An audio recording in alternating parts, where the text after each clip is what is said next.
ALA manufacturing member Nick Senofsky is the owner of LED Inspirations.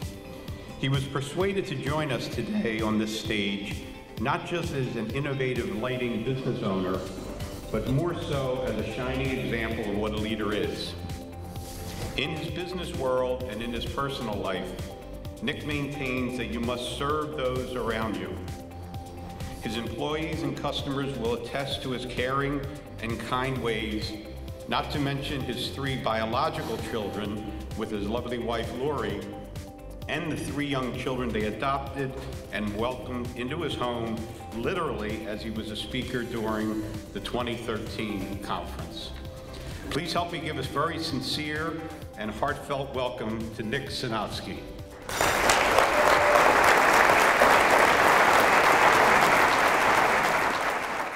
If you're a fan of high school basketball, you're not alone. Unless, of course, you're a fan of the Gainesville Tornadoes, and then you would be alone because their fan base is basically 0. Now, Gainesville High School is not your typical high school. It's actually a correctional facility for felony offenders, which is why they don't have any fans, because the other inmates can't get out to see the games, and other people can't get in to see the games. Now, one of the few perks at Gainesville for very good behavior is the opportunity to leave the facility just a couple times a year and go play basketball against other high schools. These other high schools are private high schools like Vanguard College Prep in Waco, Texas. And that's the matchup that happened this last March that actually made the news. Here's what happened. Really interesting. So 2 of the Vanguard players knew that Gainesville Tornadoes were coming to play. And they also knew that Gainesville had 0 fans. So these 2 high school kids from Vanguard went around to their fan base before the game, and they started recruiting people to cheer for the Gainesville Tornadoes. How cool is that, yeah? So when the Gainesville Tornadoes walked into the gym, they had their own cheerleaders that were cheering, they had their own signs. People were jumping. Half of the stands stood up and started applauding for them. They had no idea what was going on. Here's the interesting thing. As the game went on, more and more people started cheering for the Gainesville Tornadoes than they did for Vanguard. By the end of the game, the whole place was just lit up over the Gainesville Tornadoes. Here's a quote from one of the 2 kids at Vanguard that had this idea. He said, I mean, every time they scored, the gym was just lit up with cheering and clapping, and everyone was on their feet. I think in a way, this is kind of how sports should be. It just kind of showed me that real impact and encouragement can have to support anybody. When they interviewed the Gainesville Tornadoes, some of the players afterwards, these guys, I mean, these were felons, right? Tears in their eyes. Saying things like, we'll never forget this night as long as we live. Does that story inspire you? Yes. I mean, I was sharing that with some friends, and they just had goosebumps as I was sharing the story. I found it very inspiring. How would you like to live your life in a way that you could have that kind of impact on people? Now, I mean, it would be amazing if you could have that kind of impact and change a whole gym full of people in one night. But how much more impact could you have? I mean, these 2 kids made some decisions, kind of accidentally bumped into some universal principles and changed the whole gym for an entire night. But how much more if we lived intentionally? How many more people could you reach if you decided to live in the way that you reach people, maybe one at a time, maybe a coworker, a family member, for the rest of your life? And that would be more people than in that whole gym. These 2 high school kids bumped into some universal principles that they applied that one night, principles of being selfless, having compassion, and think about this.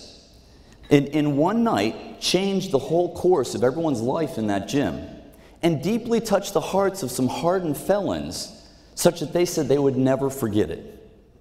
Is that amazing? So what are these universal principles? Well, universal principles are principles that are universally true. Pretty simple, right?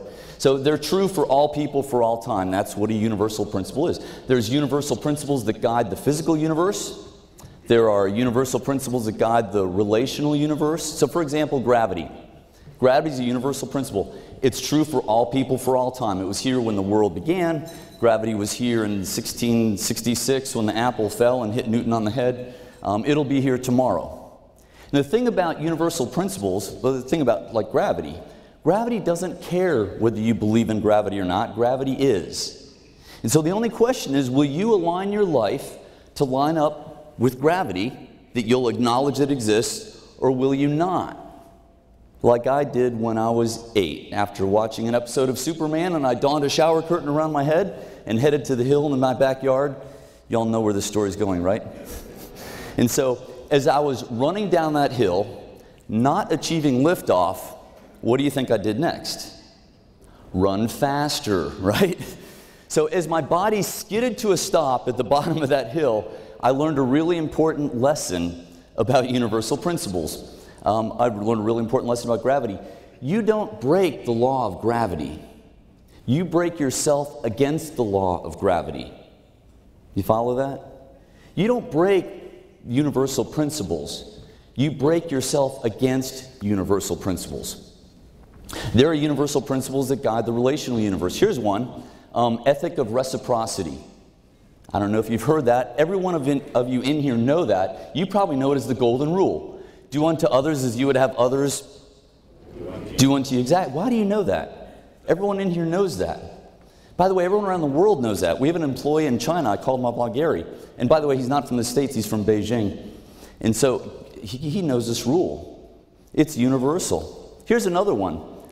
We don't even have a saying for it, but maybe when you were younger, you had someone wag their finger at you and they said, temper, temper. You've heard that, right? Maybe an adult, maybe a teacher, temper, temper. What are they saying? They're saying, you're about to have an outburst of anger, and they're saying, control yourself before you hurt yourself, you hurt someone else. Bad things are going to happen if your anger gets out of control. That's a universal principle. Listen to some of these quotes. This is from Confucius. When anger rises, think of the consequences. Pretty good, huh? This is an African proverb. The strongest person among men is not he who fights everyone, but is he who controls his anger. This is a Chinese proverb. If you're patient in one moment of anger, you will escape 100 days of sorrow. This is from Proverbs. This is great. By the way, I have a relationship with God through Christ. I look to the Bible for my universal principles. The Bible's full of principles, by the way, on anger alone. This is from Proverbs 15:18. A hot-tempered man stirs up strife, but he who is slow to anger quiets contention. Here's one of my favorites. This is a Buddhist quote. Listen to this. Holding on to anger is like grasping a hot coal with the intent of throwing it at someone else. You are the one who gets burned. Isn't that good? These are universal principles. So we can talk about the universal principles that these two kids stumbled upon that one night accidentally. Principles of not judging, principles of grace. That's a great one right there. We could spend the rest of the time talking about that. If you want someone to say thank you, do something gracious for them. You want to change someone's life? Do something gracious for someone who doesn't deserve it. These were felons, and yet they showed them a lot of grace when they did that. If we were to talk about the universal principles that they employed, though, we would miss the bigger point. Here's the bigger point. If you want to live a life of impact, if you want to have a life of influence, align your personal values with universal principles. You want to leave a legacy? Align your personal values, the things that you believe, with universal principles, things that are always true for all time. Align your personal values with what's always true. So what are personal values? Well, personal values are things that you just personally value in its purest form. So for example, you might value leather seats over cloth seats, and that would guide your next car purchase, yeah? So, but usually when we talk about personal values, we're talking about something that has more of an ethical edge to it, some moral fiber, right? So I was, in fact, I was doing a Google search. It's kind of fun. So I searched most influential people of all time, right? 41 million hits, okay? So I'm going through page 1. By the way, is there anything more useless than page 2 of a Google search, right? Maybe an ejection seat in a helicopter. So anyway, most influential people of all time. So I pull this up and I start clicking through it. This is so interesting. Guess who was not on this list? Who was not on Donald Trump. Nowhere on the list. No, but the guy's worth billions. Steve Jobs, not on the list. Not on page 1. Ross Perot, Bill Gates. I mean, these men made billions in the press. They are not on this list. Who's on the list? Gandhi, Abraham Lincoln, Jesus Christ, Socrates, Martin Luther King. I mean, men that lived their lives with principle and with value. These are the men that were on the list. That's pretty incredible. You think about it. Martin Luther King didn't even have an organization, but he impacted millions of people. Gandhi, he never had an organization. I don't know, the guy had 2 nickels to rub together. Affected millions. Jesus Christ affected billions. No organization. I mean, these are people that are living their lives out of value and affecting a whole lot of people. We talk about values a lot in our company. We talk about what we value when we're on the phone with a customer. We talk about values. In fact, we have our own definition for integrity. When you talk about integrity, I don't even know what the dictionary says, but we have our own definition. It's 3 parts. Doing what you say you're going to do, when you say you're going to do it, in the manner in which it was meant to be done. If you can ask any of my staff about what integrity means, they will give you that 3-part answer. So for example, if we say we're going to go to Starbucks this afternoon at 4, and so I get there, I go to the right Starbucks, I get there on time 4, and then I'm on my cell phone the entire time. That's not integrity. You came to visit with me. That's why it's doing what you say you're going to do, in the time frame you're going to do it, in the manner at which it was meant to be done. We talk about values a lot. You know why? Companies don't have values. People have values. If you want your company to have values, your people have to have values. Companies are merely a piece of paper filed in some government office somewhere, right? C Corporation, LLC, whatever it is. People have values. Our countries don't have values.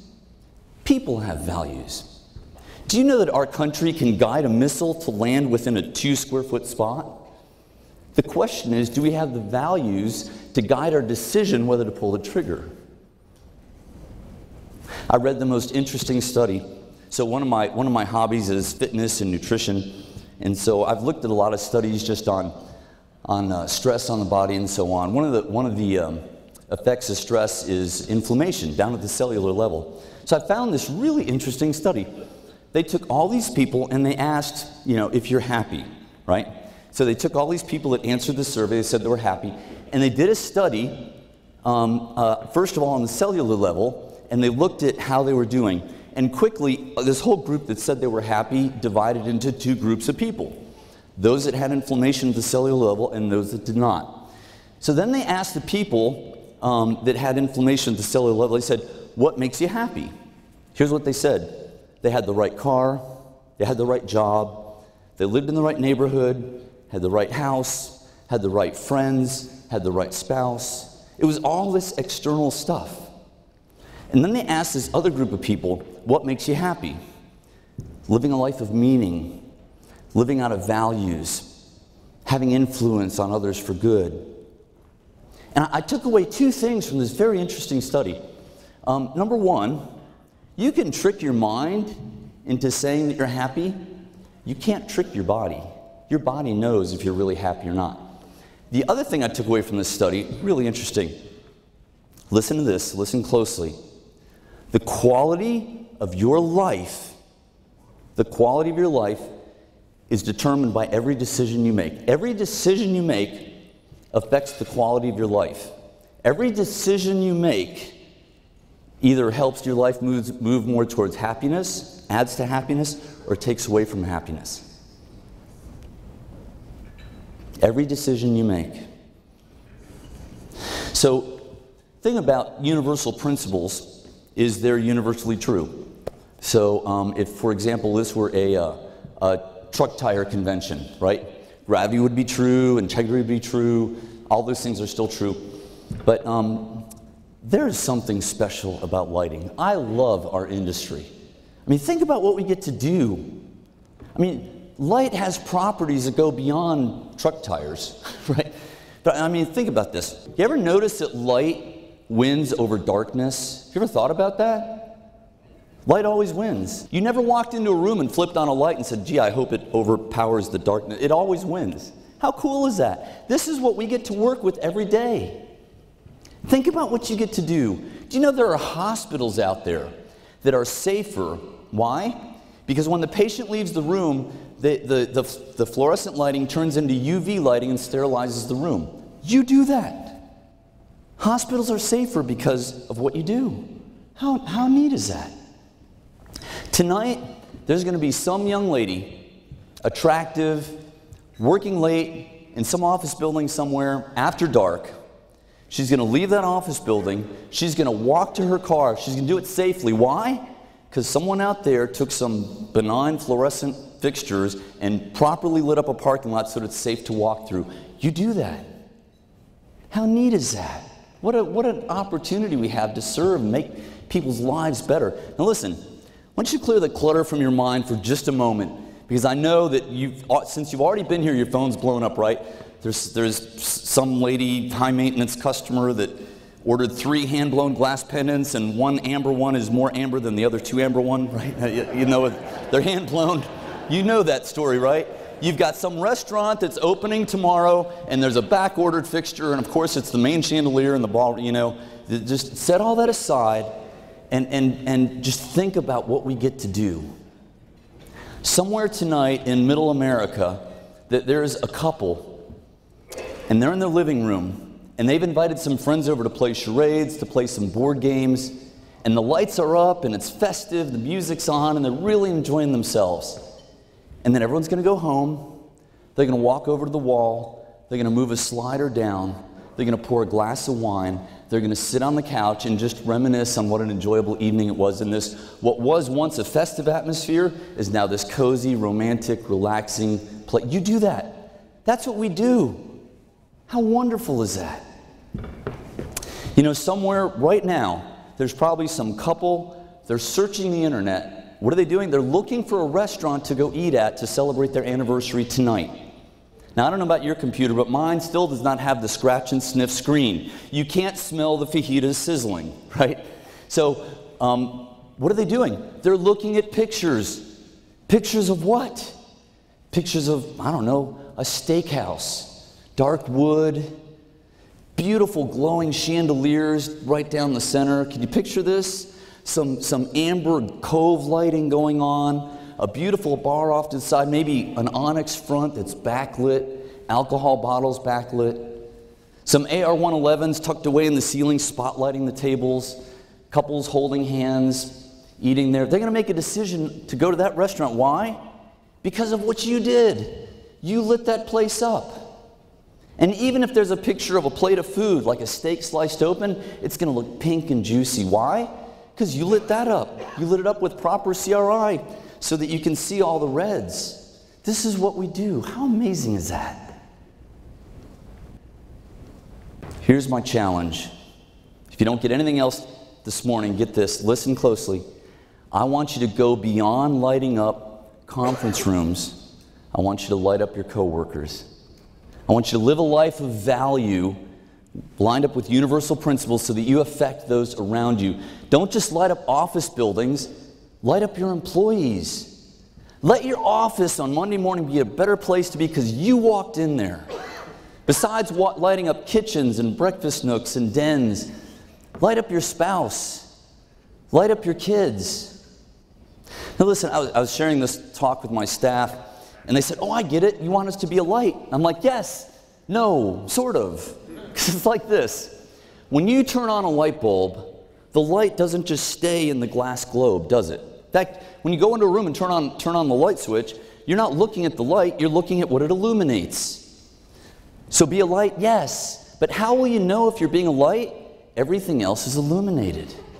You can see it in their eyes. In fact, if the people around you are not lit up, you got to ask yourself the question, who am I being that they're not lit?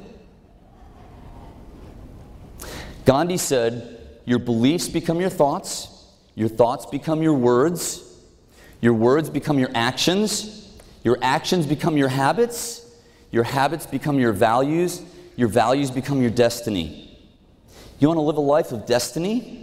You want to live a life of lasting legacy, of impact, of influence, of joy? Examine your values, examine your actions, your habits, examine your words, examine your thoughts, and all that comes from look at your beliefs. Are your beliefs in line with universal principles? Join me, and together we're going to light up the world. Thank you.